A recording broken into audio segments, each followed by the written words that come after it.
Hi dear students, so let us continue our discussions related to the chapter work energy. So in our last class we discussed the concepts of work energy theorem and work done by a constant force, work energy theorem for a variable force. And in this session we have to discuss the concepts of potential energy, the types of potential energy, and we have to prove the law of conservation of energy in case of the freely falling body under gravity.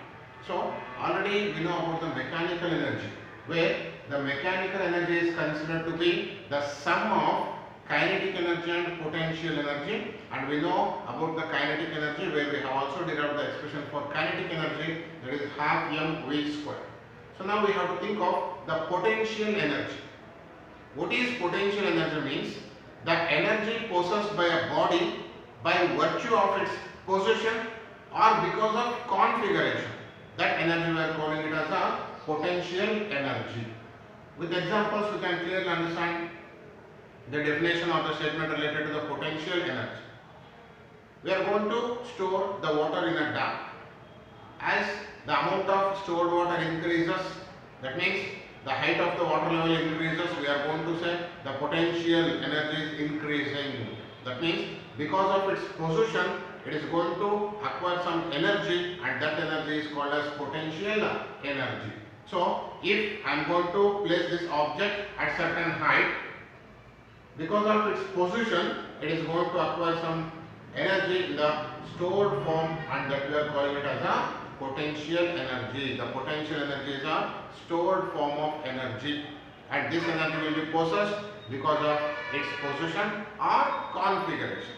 Then how to understand the term configuration means because of its shape. So if we stretch a spring, and if we are going to apply some force to stretch the spring, if we remove the applied force, there will be restoring force. There will be restoring force. That means because of the stretching of the spring, there is some restoring force, and that means because of its configuration, that spring is going to possess some energy, and that energy is called as potential energy. The very simple statement, the energy possessed by the body by virtue of its position or configuration is called potential energy. It is considered to be the stored form of energy. So if we think of the examples for potential energy, the very simple example, water stored in a dam or the stretched spring, isn't it? So like this we can have many examples related to the potential energy. And now we have to study the types of potential energy. So in general we are going to consider two kinds of potential energy: the gravitational potential energy and the spring, that is the elastic potential energy. The gravitational potential energy and elastic potential energy. Let us learn few things related to the gravitational potential energy, and we must give the expression for gravitational potential energy. What is gravitational potential energy means? It is the energy possessed by the body by virtue of its position from the earth surface. So if I am going to place some object at certain height, because of its position, it is possessing some energy, and that energy we are calling it as potential energy, and that is gravitational potential energy. Energy possessed by a body due to its position from the earth surface. If it is at certain height h, then it is going to possess some potential energy, that is gravitational potential energy. Whatever the amount of work done to take this object to that height will be in the form of stored energy. So we have to derive the expression for gravitational potential energy.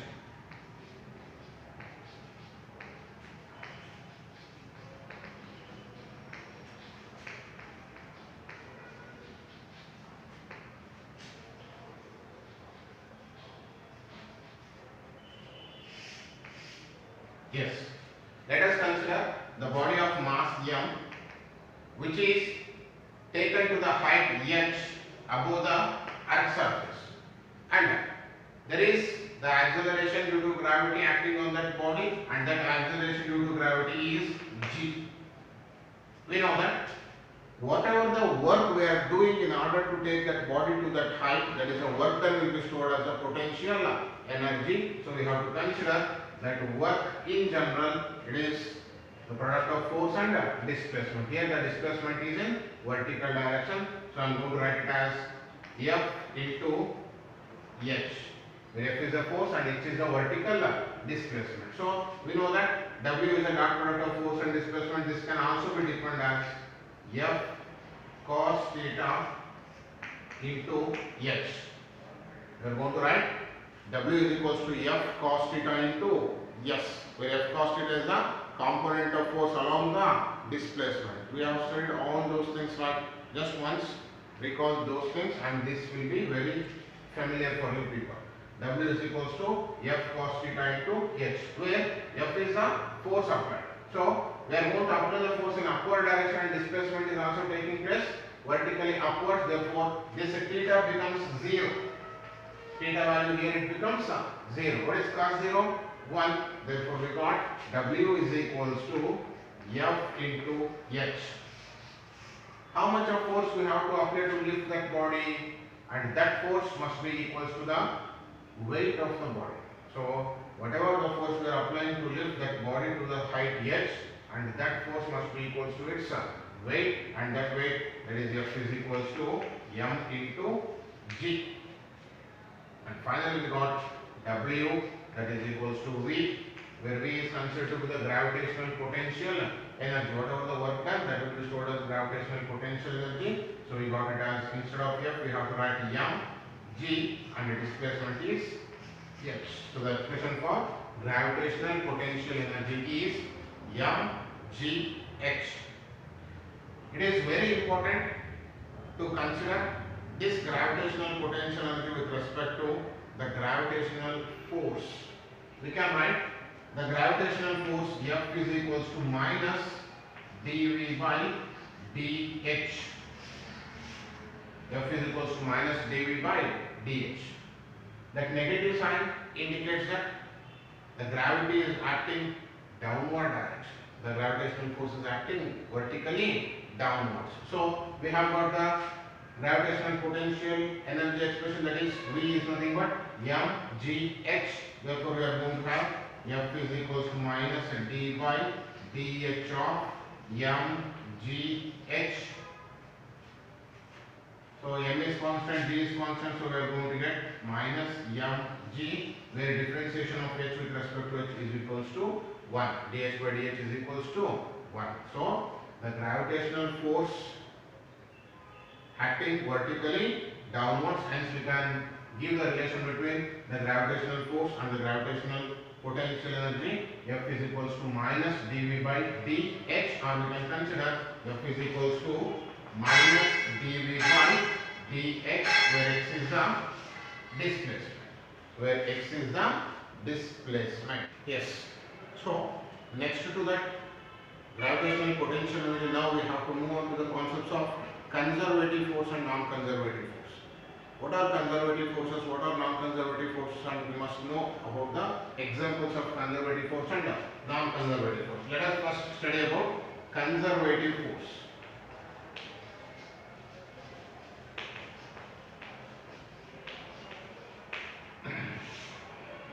A force is said to be conservative force if work done by the force depends only on initial and final positions. It doesn't depend on the path taken. It is very simple if you consider the example. The example for that conservative force is a gravitational force. There is a gravitational force. See, let us consider I have to displace the body from position A to position B. So now, if we take the body from position A to position B from this path, that is first path, or we can take that through second path, whatever it may be. So the force is said to be conservative force if work done just depends on the initial and final position. It is independent of path taken. It is independent of path taken. ಹಾಗಾದ್ರೆ gravitational force ನ example ಆಗಿ ತಗೊಂತಾ ಇದ್ದೀವಿ conservative force ಗೆ. ಯಾಕೆ ಅಂದ್ರೆ ನಾವು position A ಇಂದ position B ಗೆ ಡಿಸ್ಪ್ಲೇಸ್ ಮಾಡಿದ್ರೆ the height is h itself. The height is h itself. ನಾವು ಯಾವ ಪಾತ್ ಅಲ್ಲಿ ಹೋದ್ರೂ either we can travel in first path, second path, or we can travel in third path. Irrespective of the path taken, the displacement here it becomes, that is h, that is a vertical displacement. So what is gravitational potential energy? You know that V is equals to mg h, isn't it? That means m is constant, g is constant, and for the gravitational force, that is work done against the gravitational force, depends only on the position, that is from position A to position B. It does not depend on the path taken.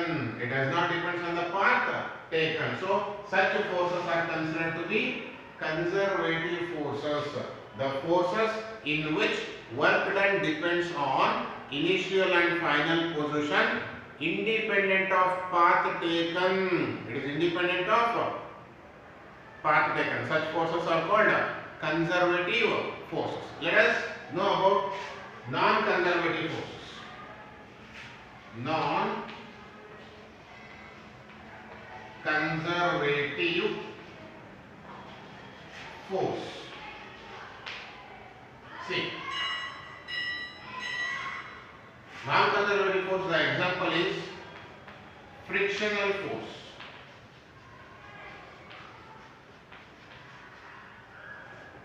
If we are displacing the object from A to point B through different paths, this is the first path, this is the second path, and this is the third path.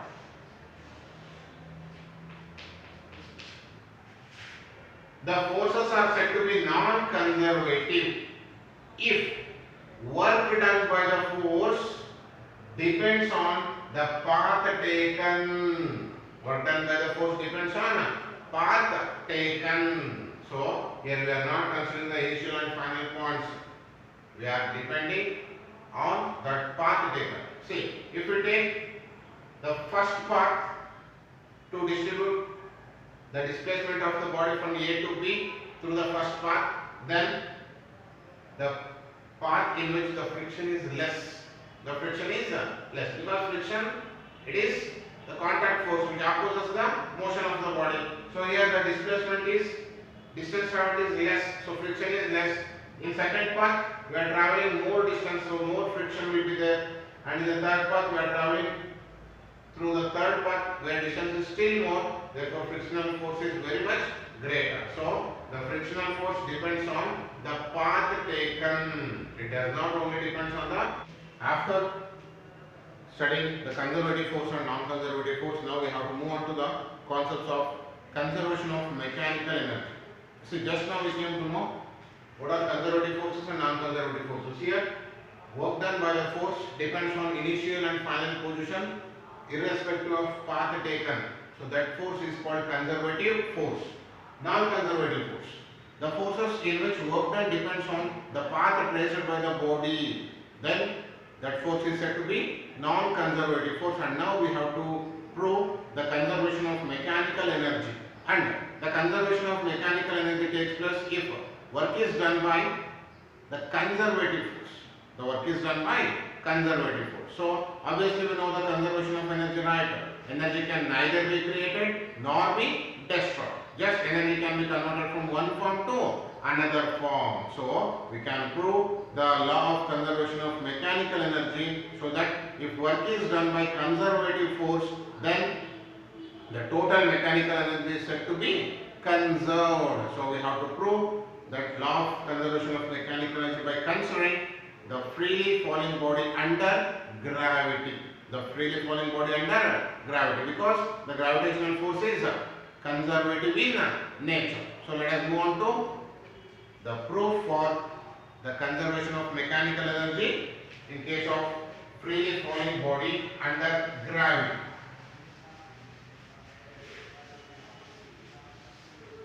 As it is one of the important derivation, please make the things clear.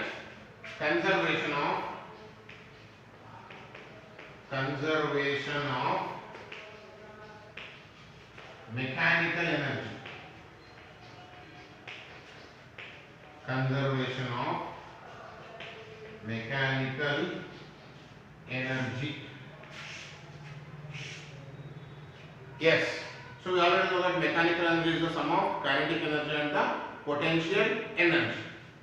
Let us consider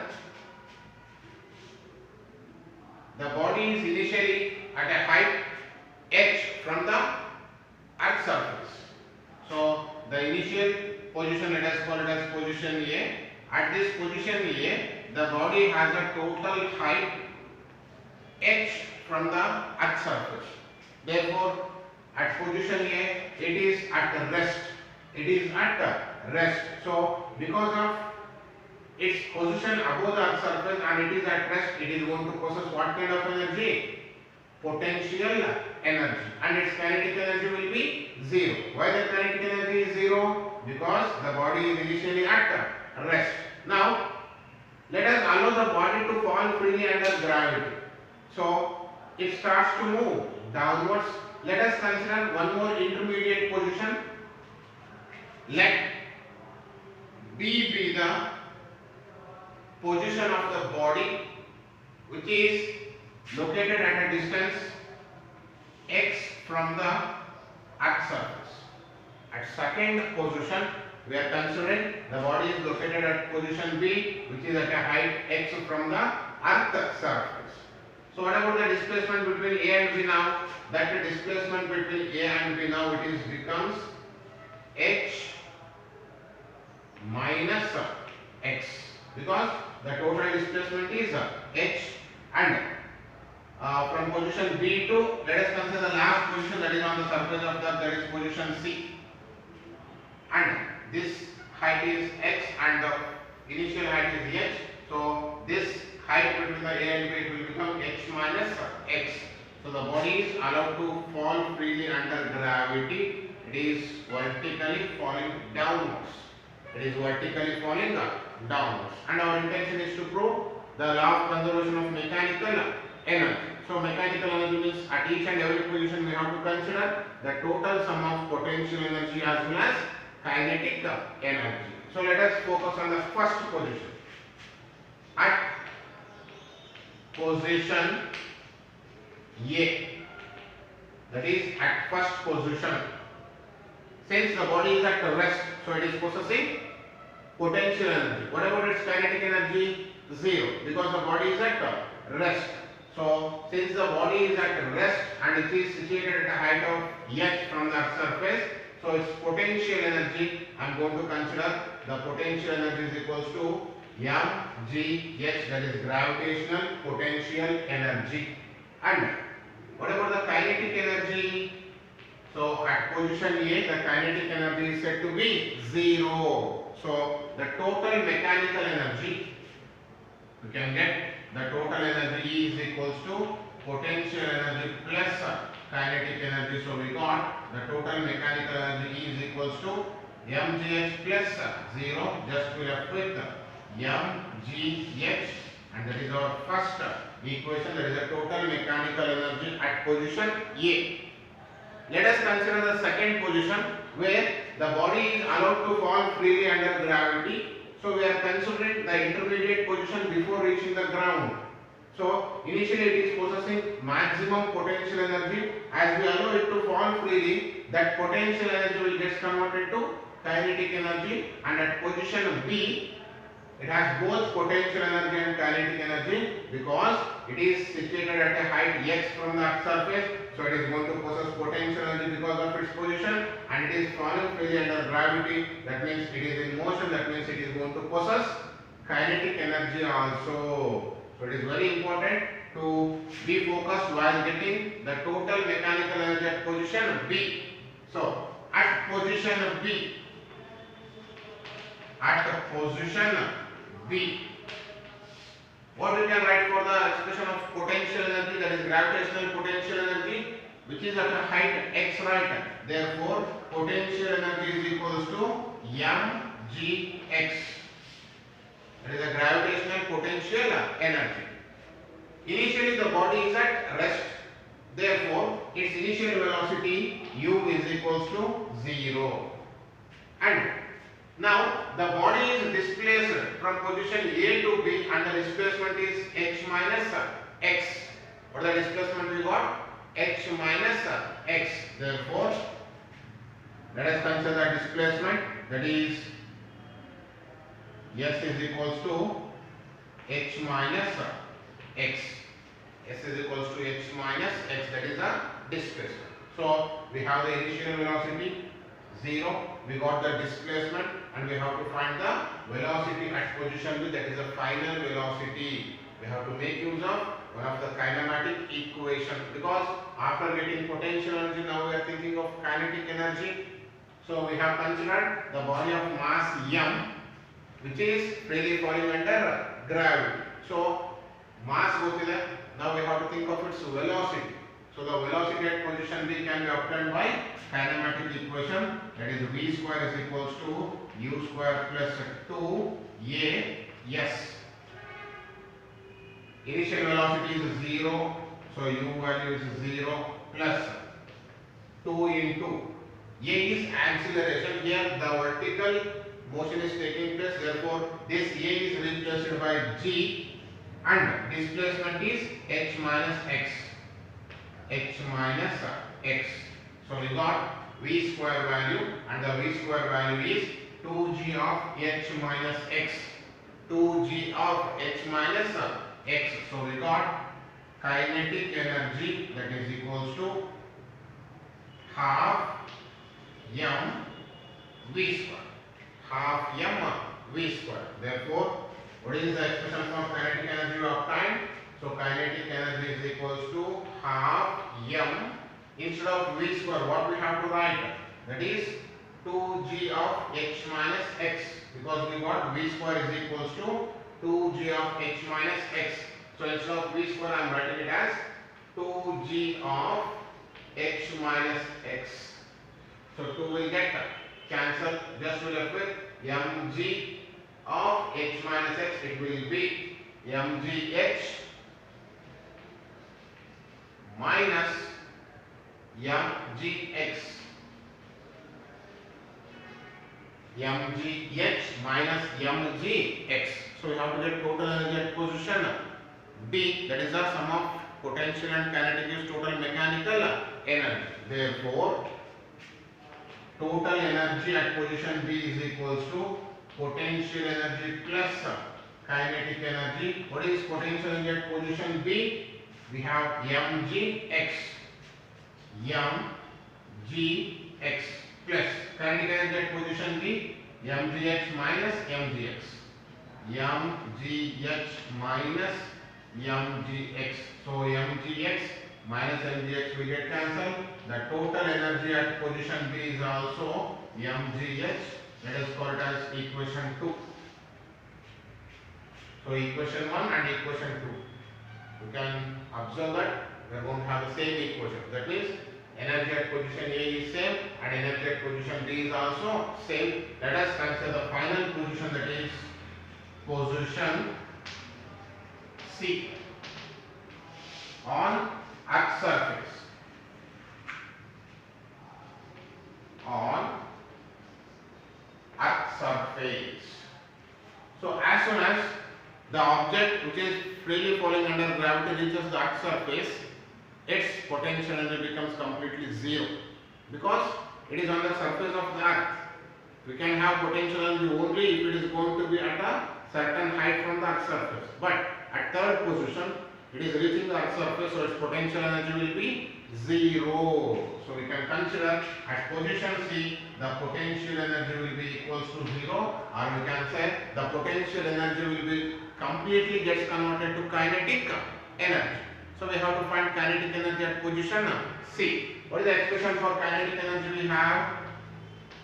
That is half m v square, where m is the mass of the body, but we have to think of its final velocity. So now the body is reaching from position A to position C. The total displacement is h. So initially the body is at rest. So its initial velocity u is equals to 0. The total displacement s is equals to h. Therefore, again we are making use of the kinematic equation. V square is equals to u square plus 2a s. V square is equals to u square plus 2a s. Then V square is equals to, what is u value? 0. 2 into a. A is nothing but g, that is acceleration due to gravity. And what is displacement? S is nothing but h. So V square is equals to 2gh. So we got kinetic energy is equals to half m. V square is nothing but 2gh. 2gh. So 2 will get cancelled. So we finally got kinetic energy is equals to mgh. Kinetic energy is equals to mgh. So find the total mechanical energy at position C. So the total mechanical energy at position C, E is equals to sum of potential energy plus kinetic energy. So potential energy is 0, kinetic energy is mgh. So total energy at position C is mgh. Called as equation number 3. Hence, by observing equation 1, that is the total energy at position A. By observing the equation number 2, that is the total mechanical energy at position B. And by observing the position, that is energy at position C, that is equation 3, E is equals to mgh, that is the total energy at position C. We can conclude that the total energy at different positions of a freely falling body under gravity remains the same, because gravitational force is a conservative force. Gravitational force is a conservative force. Hence, we are proving the law of conservation of mechanical energy in case of freely falling body under gravity. One of the most important questions. Please make the things clear.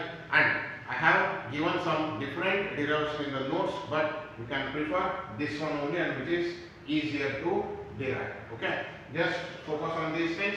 So here we have the body of mass which is freely falling under gravity. Initially it is situated at a height h, that is position A, and we are leaving it to fall freely under gravity. We are considering one more intermediate position which is at a height x from the earth surface, and finally it is reaching the earth surface. So here it is going to possess only potential energy. At position B it has both potential and kinetic. That means the potential energy will be gets converted to kinetic energy. And at position C, the complete conversion of potential energy into kinetic energy takes place. But if we take the total sum of potential energy and kinetic energy at all the points of the motion of the body, it remains the same. Hence we are concluding that the mechanical energy of the freely falling body under the gravity remains conserved. It remains same. That means hence it is said to be conserved.